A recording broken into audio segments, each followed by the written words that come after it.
Motivational video বানিয়ে কিন্তু আপনিও ইনকাম করতে পারবেন ইউটিউব থেকে। অনেকেই কিন্তু ইনকাম করছে, যেমন এই সহজ জীবন, এটাও কিন্তু মাসে মাসে অনেক টাকা ইনকাম করে শুধু গল্প বানিয়ে।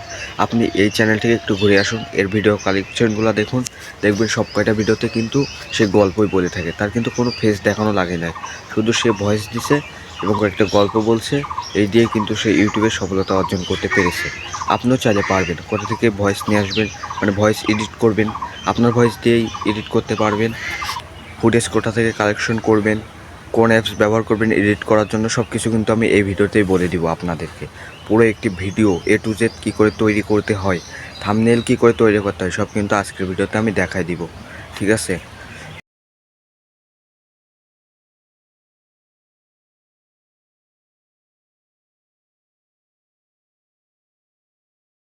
প্লে স্টোর অ্যাপসে চলে যাবেন। প্লে স্টোর অ্যাপসে যে সার্চ করবেন মোটিভেশনাল গল্প, ঠিক আছে। এটা সার্চ করলেই কিন্তু অনেক কয়টা অ্যাপস দেখতে পারবেন আপনার হোম পেজে, মানে আপনার ফোনে। ওই অ্যাপসগুলো এখান থেকে যেটা ভালো লাগে আপনি সেটা ডাউনলোড করে নেবেন।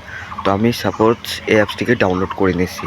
এটাকে আমি ডাউনলোড করে নেব, আপনার ক্ষেত্রে একটু সময় লাগতে পারে, এবং যদি আপনার নেট ভালো থাকে তাহলে কিন্তু আপনার খুব তাড়াতাড়ি ডাউনলোড হয়ে যাবে। তো এটা কিন্তু ডাউনলোড আমি করে ফেলেছি। এটাকে ডাউনলোড করার পরে আপনি কি করবেন, এখান থেকে এটাকে ওপেন করবেন। ওপেন করার পরে এটার ভিতরে যা পারমিশন চাই সব কয়টা দিয়ে দিবেন, ঠিক আছে। যা পারমিশন চাই সব দিয়ে দিবেন। দিয়ে কি করবেন, এটার এখান থেকে দেখুন সব কয়টা গল্প কিন্তু, এগুলো কিন্তু আপনি কপি নিতে পারেন, ঠিক আছে। এগুলো সব কালেকশন করবেন, এখান থেকে আপনি 10টা থেকে 4টা নেবেন, মানে আপনার মনের মতন করে ভালো ভালোগুলো বেছে নেবেন, ঠিক আছে। বেছে নিয়ে একটা সুন্দর করে সাজাবেন, বা একটা খাতা নিতে পারেন, বা একটা নোটপ্যাড নিতে পারেন, ওখানটা লিখবেন, ঠিক আছে। বা আপনি দেখে দেখে কিন্তু ভয়েসটা ওভার দিতে পারেন। তো আমি সুন্দর সুন্দর করে 4টা নিয়ে নিচ্ছি। আপনি আপনার মতন করে 4টা গল্প নিয়ে নেন এখান থেকে। সো গল্পগুলো কালেকশন করার পরে আপনি কি করবেন, ইনশট নামক এই অ্যাপসটিকে ডাউনলোড করে নেবেন। তো এটা ডাউনলোড করার জন্য আপনি প্লে স্টোরে চলে যাবেন। প্লে স্টোরে যাই ওপরে সার্চ বার দেখছেন, ওইখানটায় ক্লিক করে দেবেন। ওইখানটায় ক্লিক করে কি করবেন, এখানে সার্চ দেবেন ইনশট, ঠিক আছে। ইনশট সার্চ দেওয়ার পরে আপনার সামনে এই অ্যাপসটি চলে আসবে। তো এই অ্যাপসটিকে আপনি ডাউনলোড করে নেবেন। ডাউনলোড করে এটাকে কি করবেন, ওপেন করবেন, ঠিক আছে। ওপেন করে এটার ভিতরে যাবেন, যা পারমিশন চাই সব কিছু দিয়ে দিবেন। প্রিমিয়ার ভার্সন কেনা লাগবে না, ঠিক আছে। তারপরে এটাকে যা পারমিশন সেটাই দিয়ে দিবেন। পারমিশন চাওয়ার পরে আমি এখান থেকে কি করব, এই যে আপনি গ্যালারি দেখতে পাচ্ছেন, তো আপনার গ্যালারিতে যাবেন, ঠিক আছে। এই যে এখানটায় দেখতে পাচ্ছেন, এখান থেকে একটি ছবি বেছে নেবেন আপনার গ্যালারি থেকে, যেটা কপিরাইট ক্লেম খাবে না, ঠিক আছে। একটু শুদ্ধ পরিষ্কার একটি ছবি নিয়ে নেবেন, ঠিক আছে। ওটা নিয়ে কি করবেন, এটাকে একটু বড় করে দিবেন। তো এটাকে আমি বড় করে দিচ্ছি, বড় করে দিব। তারপরে আপনি আপনারটাই বড় করে দেন। তো এটা আপনার ভিডিওটা যত বড় করবেন সেই অনুযায়ী আপনি বড় করতে পারেন। তো একটা ভিডিও 2 মিনিট করলে সবচাইতে ভালো হয়। 2 মিনিটের নিচে রাখবেন না, 3 মিনিট 4 মিনিট যত রাখতে পারবেন ততই কিন্তু ভালো। তো এটাকে আমি বড় করে নিয়েছি। এখন তুমি একটা নিরিবিলি জায়গায় যাইবে, যেখানটায় কোনো শব্দ আওয়াজ নয়েজ থাকবে না, ঠিক আছে। ওখানটায় যে তোমার স্ক্রিন রেকর্ডটি অন করবে। স্ক্রিন রেকর্ড অন করে তুমি কি করবে, যে অ্যাপসটি ডাউনলোড করেছিলাম প্লে স্টোর থেকে, ওই অ্যাপসটিকে ওপেন করবে, ঠিক আছে। ওপেন করে তোমার সামনে এরকম অনেক অনেক সংখ্যক গল্প চলে আসবে। তো এখান থেকে তুমি তোমার মতন করে যেই বিষয়ে ভিডিও বানাতে চাচ্ছ সেটা তুমি সিলেক্ট করে নিবা, ঠিক আছে।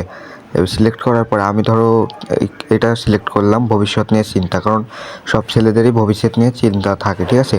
তো এটা নিয়ে কিন্তু তুমি ভিডিও তৈরি করতে পারো। তো এখান থেকে তুমি কি করবা, অতীত হলো একটা জ্ঞানের আধার এবং ভবিষ্যৎ হলো আশার আধার, অতীতের ভালোবাসা ভবিষ্যতের প্রতি, এরকমভাবে পড়ে পড়ে তুমি ভিডিও বানাইতে পারবা, ঠিক আছে। এবারে তুমি কি করবে, এক সিরিয়ালে এগুলো পড়বা, ওপরেরটা শেষ পড়বা, তারপর নিচেরটা পড়বা, তারপরে নিচেরটা পড়বা, তারপরে নিচেরটা পড়বা, ঠিক আছে। এরকম পড়ে একটা ভিডিওতে রূপান্তর করবা তুমি। তোমার কিন্তু স্ক্রিন রেকর্ড অন থাকবে। তো আমি একটা পড়ে তোমাদেরকে 3টা পড়ে একটা গল্প তৈরি করে দেখাই দিচ্ছি। অতীত রয়েছে তোমার মাথায়, তবে তোমার ভবিষ্যৎ রয়েছে তোমার হাতে। তোমার পাওয়া আঘাতগুলো নয়, বরং তোমার আশাগুলো তোমার ভবিষ্যৎ গঠনের সহায়ক বানাও। কখনোই তোমার ভয়কে তোমার ভবিষ্যৎ নির্ধারণ করতে দিও না। তোমার ভবিষ্যৎ তৈরি হয় তা দ্বারা, যা আজ তুমি করছো, কালকে কি করবে তা দ্বারা নয়। তুমি যে সিদ্ধান্তগুলো নাও তাই তোমার ভবিষ্যৎকে তৈরি করে। ছোটবেলায় একটা মুহূর্ত সব সময় থাকে যখন দরজাটা খুলে যায় এবং ভবিষ্যৎকে আমন্ত্রণ জানায়। ভবিষ্যৎ হলো সেই সকল কিছুর ফলাফল যা আমরা আজ এখন করছি। তো বন্ধুরা, এটা কিন্তু ছিল পার্ট 1। পার্ট 2তে আমি দেখাবো কী করে ভিডিও এডিট করবা এবং ফুটেজগুলো কোথা থেকে কালেক্ট করে এনে সুন্দর করে বসাইবা, এবং একটি ওই কপিরাইট ফ্রি মিউজিক কী করে লাগাইবা, সব কিন্তু আমি এই পার্ট 1 পার্ট 2 এইভাবে দেখাইবো, ঠিক আছে। তো এরকম ভিডিওগুলো তুমি যাতে হারিয়ে না ফেলো, পার্ট 2 যেন তোমার কাছে চলে যায়, সেজন্য তুমি আমার চ্যানেলটিকে সাবস্ক্রাইব করে দিও, ঠিক আছে।